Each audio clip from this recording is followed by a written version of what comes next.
근데 그런 가운데 또 검찰이 조국 대표를 또 소환 조사를 했어요. 그러면은 네. 31일에 또 소환 조사를 했다고 하는데 이 소식 한번 네. 예.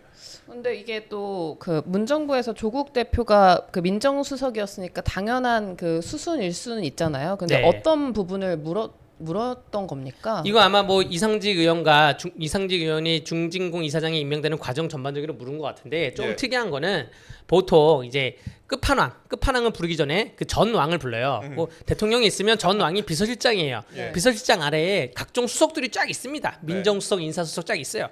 그래서 그 전에 이제 그 임종석 실장이 조사를 먼저 받았잖아요. 그렇죠. 제가 보기에 임종석 실장은 마음속으로 아 내가 마지막이다. 우리 왕 끝판왕에 가기 전에 내가 마지막 단계다. 예. 그래서 막 뭐 SNS에 올리고 막 억울하다 이랬는데 알고 보니까 임종석은 끝판왕 근처도 못 갔습니다. 그 다음에 부른 사람이 조국이에요. 그러니까 검찰이 보기에는 비서실장보다 민정수석이 좀 더 위에 있다고 본 것인지 어쨌든 수순을 보면 그렇게 낮은 사람부터 불러 오르거든요. 네. 70 있으면 80 있고 90 뭐 있잖아요. 그런 식입니다. 어쨌든 이 조국 대표한테는 아무것도 얻어내지 못한 것이 예. 오전에 출석해서 오후 1시에 나왔다고 하는데 네. 이 조사라는 게 처음 들어가면 인정신문이라는 걸 해요. 그렇죠. 이름은 뭐예요? 뭐 전화번호 뭐예요? 이런 걸 물어보거든요.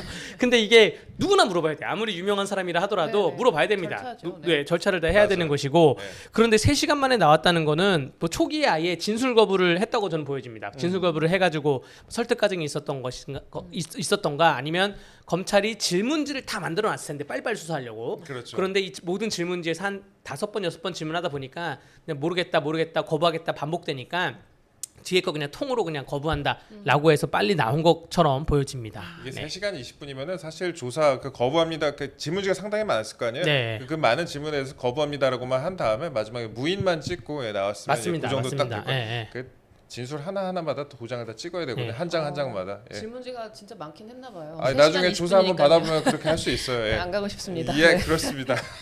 근데 본인 관련돼서는 진술을 거부하고 나머지 부분은 아마 알지 못한다고 한 것 같습니다. 보도 내용을 보니까. 근데 민정수석이 인사검증 업무를 관할을 하는데 이게 작은 자리도 아니고 전직 의원을 중진공 이사장으로 보내는 거잖아요. 네. 그 중소기업 하시는 분들은 아시겠지만 중진공 이사장 자리 어마어마한 자리입니다. 근데 대통령 사위도 또 대통령 사위에 대해서도 모르는 게 이게 또 쉽게 이해가 되지가 않습니다. 그래서 혹시나 그 마음의 빛이 있는 건지 아니면은 뭐 그 부분이 좀 예. 요거는 이제 무능 전략으로 간 것 같아요. 예. 근데 안다 그러면 불법이고 모른다 그러면 불법은 아닐 수 있는데 무능이 되는 거예요. 민정수석인데 대통령 사이가 누군지 몰랐다. 나 이상직이 그러니까 취재진에게 정확한 조국 의원이 취재진에게 뭐라 얘기했냐면 저는 그 이상직은 알지 못한다. 그리고 대통령 사이도 알지 못한다라는 거를 검찰에 밝혔습니다라고 하는데 이거는 알지 못한다는 거는 민정수석이 이 두 사람을 알지 못한다는 거는 무능이거든요. 무능. 네. 그래서 난 불법이 아니라 그냥 차라리 무능으로 봐달라라고 이렇게 해석이 되는 것이고요. 임종석 비서실장도 그렇고 조국 그 의원도 그렇고 다들 진술 거부권을 행사하면서 이제 무능으로 가는 것 같은데 이게 이제 국민들이 흔히 바라보는 법꾸라지들의 행태인 거죠. 네. 일반 국민들은 검찰에 가면 그 진술 거부권이 물론 헌법이 보장하는 권리이긴 한데 진술 거부권을 함부로 행사 못 합니다. 예. 왜냐면 그런 진술 거부권을 행사하면 더 나중에 불이익할 수 있다라는 것이 그 써 있어요. 설명서에. 예. 그 조사받으러 가면. 그래서 혹시나 나한테 불이익한 것이 있을까 봐 내가 최대한 사실대로 말하고 잘못한 게 있으면 처벌을 줄이는 방향으로 진술을 하는데 이렇게 약간 법꾸라지 같은 분들이 법을 잘 하신다는 분들이 좀 빠져나가려고 하는 행태가 좀 좋게 보이진 않는 것이죠. 예. 그 이 부분에서 근데 저희가 또 한번 집중을 해봐야 되는 게 저는 하나 또 발견을 했는데 그 조국 혁신당에서 이상직 전 의원 인사 검증 과정에서 부적격 보고가 있었던 것은 맞다 이렇게 밝혔습니다. 그러니까 저는 제가 봤을 때 부적격인데 내 책임은 아니야 이렇게 발에 빼는 거 아닐까? 네. 그러니까 내 책임은 아니다 법적인 책임에서 빠져나오려는 거 아닐까? 그 부분이 좀 보이더라고요. 그래서 네. 일단 부적격이라고 확실하다고 손을 그어버린 거잖아요. 네. 예. 저는 일단 이 조국 혁신당에서 그 수석 대변인이 발표한 이 논평을 보고 예. 아 조국 전 의원이 곧 끌려가실 날이 얼마 안 남았구나라고 생각이 들었어요. 이게 내부적으로 협의가 된 얘기일까? 이런 생각이 첫 번째로 들었고요.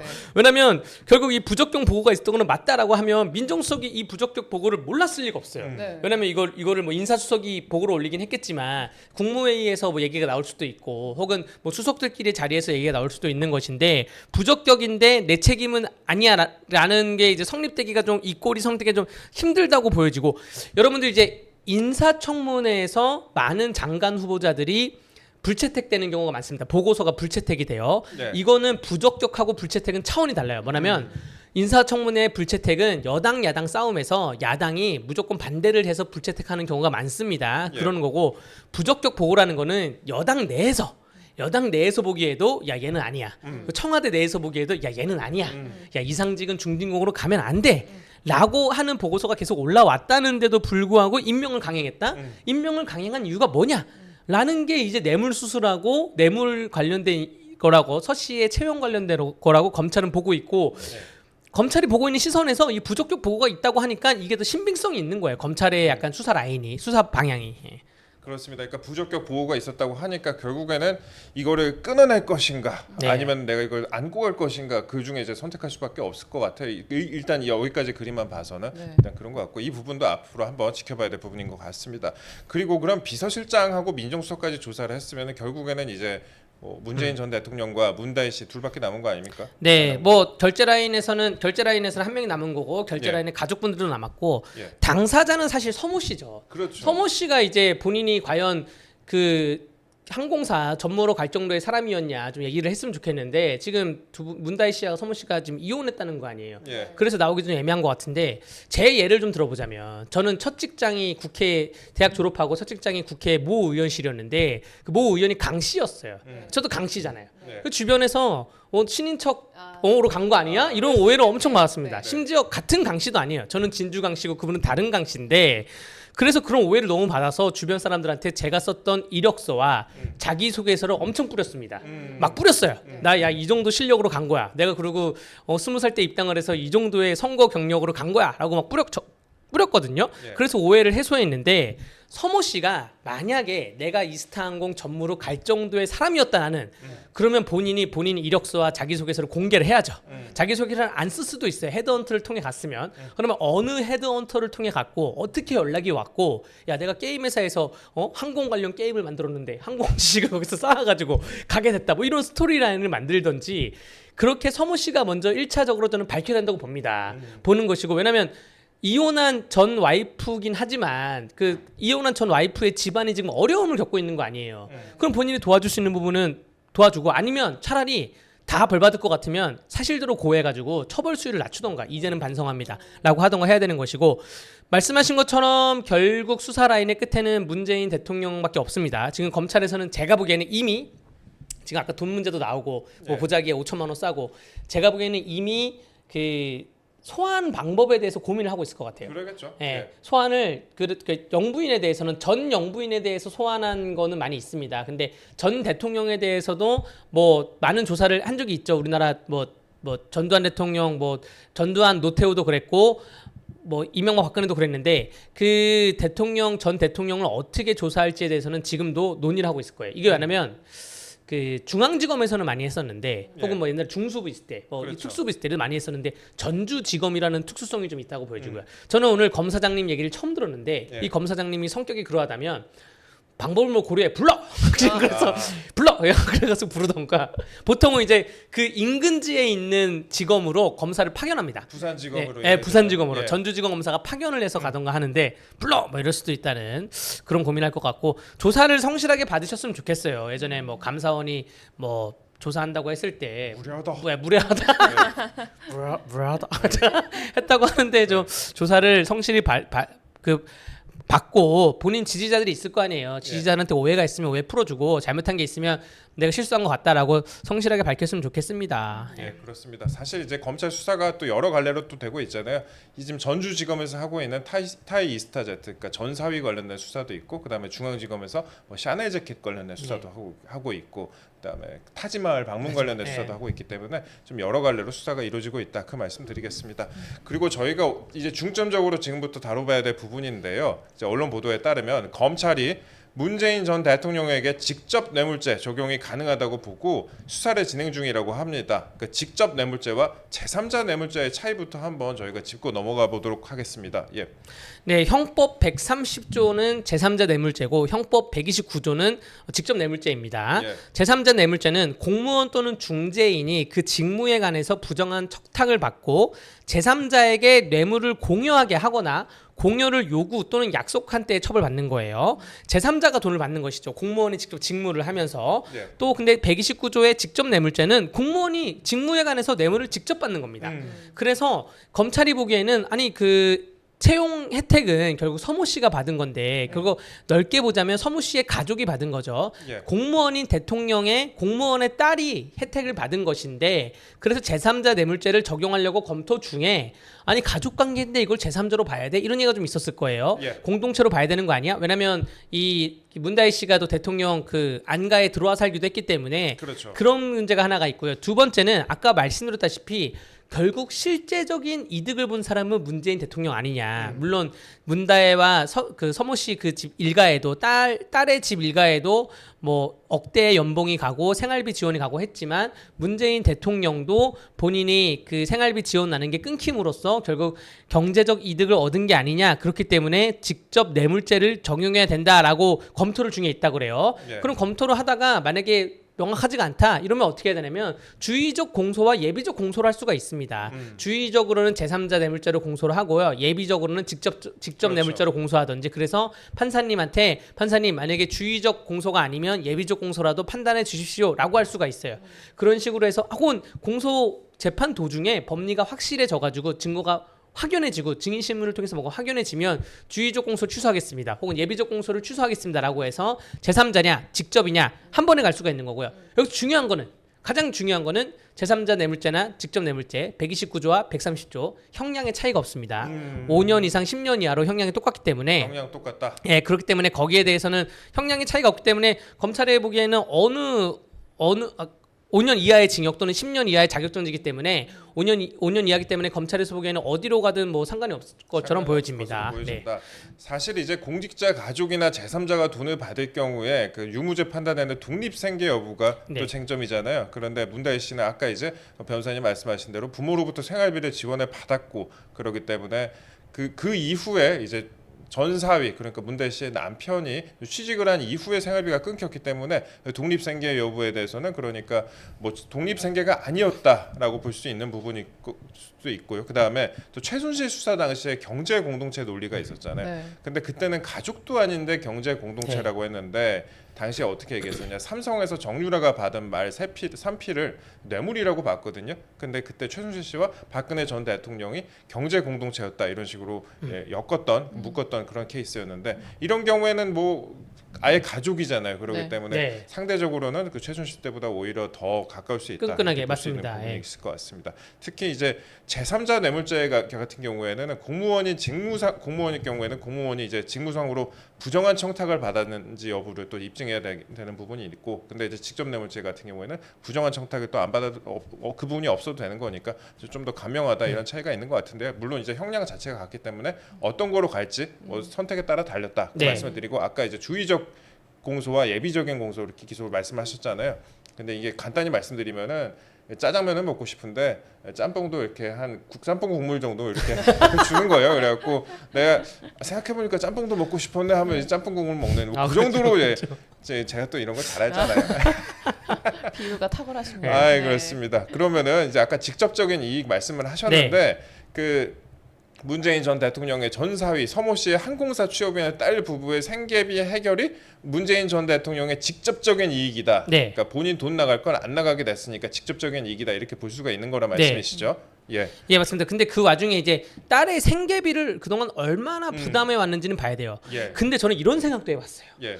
지금 우리가 보기에는 어마어마한 억대 연봉이란 말이에요. 그래서 네. 검찰이 본 그 2억 2,300만 원은 결국 그 딸이 받았던 딸 일가가 받았던 총 금액을 약간 좀 산술적으로 계산을 일시적으로 해본 겁니다. 예. 나중에 조사를 해보면 더 늘어날 수 있어요. 그렇죠. 그런데 그동안 부담해왔던 생활비가 이거보다 더 크면 어떡하나. 아. 알고 보니까 딸한테 예를 들어서 뭐 월 1,000만 원씩 줬으면 예. 그 1년에 1억 2천인데 예. 뭐 혹은 뭐 2천씩 줄 수도 있고, 왜냐면 손녀들 그 학비가 있을 거 아니에요. 네. 예. 이런 문제? 그래서 더 줬으면 어떻게 했나 좀 생각이 들어지고요. 뭐 더 줬을 거라 보이진 않는데 어쨌든 문재인 대통령 부부가 딸 부부에다가 생계를 어떻게 지원해 줬냐 그걸 봐야 될 것 같습니다. 그럼 여기서 이제 또 약간 법리를 떠나서 법조기를 떠나서 보통 이런 사건에 뭐가 밝혀지냐?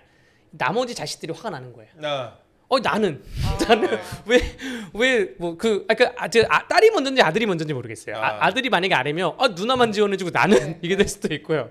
나는 얼마를 지원해주는데 누나는 얼마나 지원해줘 이게 될 수가 있는 거예요. 아들은 또 훌륭한 아티스트니까. 예, 그렇죠. 이게 저희가 가족 관련해서 상속이든 뭐 이런 사건을 하다 보면 고인이 돌아가시고 난 다음에 혹은 아니면 네. 현재 상태에서 증여 문제를 다투다 보면 네. 알고 보니까 부모가 아픈 손가락이 없다고 하지만 일방에게만 막 지원해줘가지고 다른 형제들이 난리치는 그런 경우도 있습니다. 그 예. 뇌물죄 같은 경우인데 네. 이제 아까 형량 말씀하셨는데 네. 5년 뭐 말씀하셨잖아요. 근데 일단 뇌물죄가 2억대 정도면은 보통 형량 어느 예. 정도 받나요? 일단은 예. 가장 최근 사례 예. 하영재 전 국회의원이 이 선고가 막 나왔죠. 그래요. 예, 이분이 1억 6,500만 원을 받았는데 구형을 5년 받았어요. 구형 5년. 구형 5년 받고 징역 1년 6개월이 나왔습니다. 징역 1년 6개월. 그러니까 1억 6천인데 1년 6개월이 나왔으니까 한 2억이면 2년 정도 나온다 봅니다. 2년 충분히 나온다 보고요. 이화영 같은 경우에는 징역 9년 6개월 중에 뇌물죄가 뭐 8년이라고 하는데 이건 뭐 특경법 섞여 있고 돈을 너무 많이 받아가지고 네. 가늠할 수 없는 그 법인카드와 법인 차량과 각종 지원을 받아가지고 뭐 이 정도로 많이 나온 것이고요. 예. 만약에 2억 5천, 2억 3천 정도 된다면 2년 정도가 나올 수 있다고 보여집니다. 네. 그럼 그 문 전 대통령 측은 혐의에 대해서 어떤 입장인가요? 문 전 대통령은 일단은 그 옛날에 곽상도 의원이 이거를 계속적인 문제 제기를 했어요. 2019년, 2020년 문제 제기를 할 때마다 일말에 관여도 안 했다. 전혀 상관이 없다. 뭐 다른 독립생계다. 이런 걸로 다 갈무리를 했는데 사실 이미 너무나 지금 명확해지고 수사가 그 자료가 너무나 많기 때문에 네. 현금 흐름이 지금 금방 나오게 되는 것이거든요. 그렇기 때문에 저는 이런 생각을 해요. 지금 대통령의 사위가 게임 회사를 다니다가 네. 항공사에 취업했는데 그 항공사 회장이 중진공에 임명됐어요. 이걸 대통령이 정말 몰랐을까? 하물며 사위한테 전화해가지고 자네 어디 취업했나? 어디 항공사인가? 그러니까 그 만약에 나중에 알았더라도 관여를 안 했어요. 취업 과정에서. 나중에 근데 아빠 우리 남편 취업했어요. 타이이스타제 그때 말렸어야 되는 거 아닌가? 나중에 알았으면 야 그거 안 돼. 거기 이상직 회사 내잖아. 야 오해받을 수 있어. 가지 마. 이렇게 말렸어야 되지 않나? 너 꼭 거기 가야겠니? 라고 이렇게 그렇게 생각이 좀 들고요. 근데 뭐 제 진심 어린 생각은 관여가 직접적으로 됐다고 보여집니다. 저는 이거를 단순히 그 인사수석이나 민사수석, 비서실장 라인에서 해결한 게 아니라 보고를 올려서 이렇게 처리를 했다라는 것까지 보고를 다 올리지 않았을까 생각이 됩니다. 예. 예, 그렇습니다. 아까 이제 말씀을 하실 때 물론 게임 회사에서 항공사 관련 경험을 뭐 쌓을 수도 있을 것 같다 이렇게 말씀하셨어요. 뭐 네. 게임에 뭐 비행기가 등장할 수도 있잖아요. 예. 전투기가 등장할 수도 있고. 지난번에 그 이준호 의원 오셨을 때는 예. 그분이 하셨던 일을 설명해 주셨는데 그 연관성은 딱히 없는 부분이었었잖아요. 예, 그렇긴 했었죠. 네. 예, 물론 뭐 사람 하는 일이라는 네. 게 그럴 수 있는 겁니다. 네. 예. 이게 항공이라는 업계가 엄청 복잡하거든요. 네. 그 항공이라는 단어 하나의 분야가 수십 가지가 나옵니다. 그렇죠. 뭐 항공 운항권 뭐 취득도 있고 기술적인 부분도 있고 하는데 비행기 부품적인 부분도 있고. 근데 이분이 정말 예를 들어서 그런 기술적인 부분의 능력자다. 혹은 뭐 물품 구매 능력자다. 하다못해 이스타항공이 국토부에 대해서 뭘 취득해야 되는 게 있다. 이런 게 있어서 거기에 대한 로비성으로 갔다라면 그나마 이해를 하겠는데 전혀 관련이 없어요. 심지어 타이 이스타젯은 전혀 관련이 없어요. 태국어를 할 수 있는 것도 아닐 것이고 그렇기 때문에 이 직원들이 얼마나 상대적 박탈감을 느꼈을까. 갑자기 전무가 하늘 아래서 딱 떨어졌는데 누구야 얘기도 계속 나왔을 것이고 그렇게 쓸쓸합니다. 네. 예. 저도 참고로 네. 과거 공군인이었는데 네. 저는 관제를 했었는데 아하. 예, 저도 전무 아니라 상무라도 갈 텐데 농담입니다. 예. 그럼 야당에서는 뭐 야당 탄압이다, 정치 보복이다 이렇게 주장을 하고 있습니다. 그런데 사실 이 사건이 저는 이 말씀을 드리고 싶었어요. 사실 이 사건이 이렇게나마 대중에 드러난 거는 검찰이나 정치권이 아니라 이스타항공 노조 때문이에요. 이스타항공 노조가 각종 비리 혐의로 이상직 전 의원을 그러니까 회장이었던 이상직 전 의원을 고발을 하면서 이 사건이 수면 위로 드러난 거거든요. 이스타항공 직원들은 지금 상당히 경제적으로도 어려운 상황 아닙니까? 네, 이분이 이상직 의원이 너무했어요. 이상직 의원이 이스타항공에서 본인은 뭐 손을 뗐다라고 하지만 실질적인 영향력을 행사하는 사람인데 예. 주식을 다 갖고 있으니까 그렇죠. 영향력을 행사하는 사람인데 2020년 9월달에 이스타항공이 605명의 직원에게 갑자기 정리해고를 통보합니다. 근데 이때 이 605명의 직원이 8개월 동안 임금을 돈을 못 받고 있던 상태였어요. 예. 돈을 못 받고 있는 사람들을 하루아침에 정리해고를 하는데 이 정리해고 당한 사람들의 주장은 이상직 의원에게 매각 대금을 챙겨주기 위해서 이윤을 남기기 위해서 구조조정을 굉장히 강행을 하는 것이다. 이스타항공 자체를 매각하려고 해요. 어디다가. 그런데 그 사가는 기업 입장에서 보기에는 인건비가 줄어들어야지 사가거든요. 네. 그렇기 때문에 하루 아침에 605명을 자르면서 그러면서 그 매각 대금에 대한 그런 이윤을 이상직에게 남겨주려고 한 것이다라는 노조의 주장인데. 뭐 그런 주장에 대해서는 진위 여부를 따져봐야 되겠지만 일단은 어떤 회사가 가장 편하고 쉬운 방법을 선택한 것이죠. 근로기준법상에 보면 경영상의 이유로 해고는 가능하도록 되어 있는데 이때가 코로나 시기였어요. 그렇죠. 누구나 다 특히 항공업계, 뭐 TCC 업계, 관광업계가 힘들던 시기였는데 네. 그렇다고 하루아침에 8개월 임금을 안 낸 사람들을 하루아침에 정리해고로 통보를 한다는 거는 좀 기업이 약간 좀 씁쓸한 그 결과를 내린 것이다. 그렇기 때문에 이게 부메랑으로 화살이 돌아온 것이다. 이렇게 딱 나오니까 이스타항공 직원들이 회사를 위해서 열심히 하는 직원들이 이상직 회장에 대한 이상직 의원에 대한 비리를 막 제보하기 시작한 것이거든요. 예. 그런 소문은 또 특히 빨리 납니다. 회사원들 네. 사이에서. 네. 근데 그런 가운데 또 이상직 전 의원은 그 회사 돈으로 딸한테 포르쉐를 또 렌트해주지 않았습니까? 뭐 안전을 위해서 뭐 선택했다고 그랬었는데. 네, 뭐 딸이 뭐 교통사고를 당해서 안전을 네. 위해서 가장 튼튼한 차가 그거라 그래서 뭐 포르쉐를 사줬다고 하는데 9,900만 원 상당의 포르쉐를 회사 명의로 예. 법인 차량으로. 법인 그래서 차량. 만약에 이걸로 만약 속도 위반을 해요. 회사가 딱지를 부담합니다. 딱 이런 식으로 해가지고 직원들은 8개월째 임금을 못 받고 있는데 이 9,900만 원이면 몇십 명의 임금은 줄 수가 있습니다. 그러니까요. 못 받고 있는데 딸은 1억 상당의 포르쉐를 타고 다니는 것이고 이게 좀 우연한 걸로 이분이 그 공직선거법 재판을 받고 있어서 전주지법에 출석을 했는데 보도를 통해서 나온 것인데 엘리베이터 안에서 변호사한테 이랬다는 거예요. 사람들이 나를 자꾸 건드리는데 난 불사조야. 불사조가 어떻게 살아가는지 보여주겠다. 라는데 그 엘리베이터 뒤에 이 노조가 타고 있었던 거예요. 그래서 그걸 듣고 또 제보를 합니다. 노조가. 예, 네. 언론 이렇게 정말 반성도 하지도 않고 있는 이런 사람이 불사조가 안 되게 해달라라는 취지로 제보를 해서 결국에는 이분은 지금 교도소에 계십니다. 불사조가 아니네요. 사실 예. 불사조는 네. 피닉스니까 예. 피닉스면 이인재 전 의원이 맞죠. 어쨌든 다 불태운 거죠. 자신을 다 불태우고 네. 지금 주변도 불태우고 있어요. 네. 이분이. 다 불태우고 있습니다. 사실 제가 이스타항공 말씀을 좀 드리자면은 저도 뭐 저가항공을 종종 가끔 타는데 네. 이스타항공을 과거에 제가 종종 탔었어요. 그러면은 새로 생긴 지 얼마 안 된 회사잖아요. 신생 회사니까 젊은 직원들이 열심히 하는 모습이 정말 보기 좋았었는데 이런 직원들을 정리해고 해버리고 그다음에 본인들은 딸한테 이제 포르쉐 같은 걸 렌트를 네. 해주고 그다음에 뭐 불사조다. 딸은 또- 여기서 뭐 깨알 홍보 하나 하자면 예. 이 이상직 회장의 딸이 포르쉐를 탄다. 예. 이 보도를 보고 네. 제가 법인 차량에 번호판을 색상을 달리게 해야 된다라고 공모전을 해서 이게 지금 연두색 번호판이 네. 만약에 이상직 회장이 지금도 교도소 안 가고 회사를 운영하고 있다. 딸이 포르쉐를 탄다. 네. 그러면 딸 포르쉐에는 연두색 번호판이 붙겠죠. 네. 쟤는 뭔데 포르쉐를 법인차로 타고 다녀? 이상직 회장이 딸이래. 그럼 네. 그때 또 신고를 하고 이렇게 그런 제도가 새로 생겨났습니다. 예, 네. 법인 깨알 차량 홍보였습니다. 타시는 시청자 여러분들 네. 연두색 번호판 그거 이제 강대규 변호사가 국회에 있을 때 받는 공모전에서 겁니다. 예, 수상한 저는 것으로. 가끔 이렇게 네. 밖에 지나다니다가 연두색 번호판이 있으면은 강대규 변호사 생각을 가끔 하곤 해요. 네. 그래갖고 감사합니다. 빨리 방송에 불렀고 또 많이 물어봐야지 이렇게 생각하는데 그렇습니다. 저희가 지금 이렇게 웃으면서 끝내지만 저희가 지금까지 문재인 전 대통령 일가 그러니까 그 딸 관련된 그 전사위 관련된 수사에 대해서 특히 좀 자세히 다뤄봤습니다. 근데 우리가 이제 여기서 느껴야 될 거는 신속히 이 진실이 빨리 규명돼야 된다. 이 점을 다시 한번 느끼게 되고 그 다음에 또 억울하게 이렇게 해고를 당한 이런 직원들에 대해서도 빨리 좀 피해가 구제가 됐으면 좋겠다 이런 생각을 하게 됩니다. 사실 불사조라고 얘기를 했다고 하는데 이상직 전 의원이 검찰 수사를 받으면서 수많은 직원들의 생계가 무너지고 인생이 무너지는데 창업주는 불사조라면서 이런 일을 벌이고 살았습니다. 그러니까 불사조라고 말한 이유가 있을 거예요. 불사조라고 말한 이유가 있다면 곧 드러날 것이라고 저는 생각을 하고 있습니다. 예, 저희는 지금까지 강대규 변호사와 함께했습니다. 예, 저희 시청자 여러분께 그래도 마지막으로 인사 한번 부탁드리겠습니다. 뭐 마지막 바람이 있다면 새로운 국면으로 전환되기 위해서는 서모 씨가 이력서를 밝혀라, 네. 예. 자기소개서를 밝혀라라고 정리를 하면서 다음 주 월요일 날 또 뵙겠습니다. 감사합니다. 네, 감사합니다. 저희는 지금까지 강대규 변호사와 함께했습니다.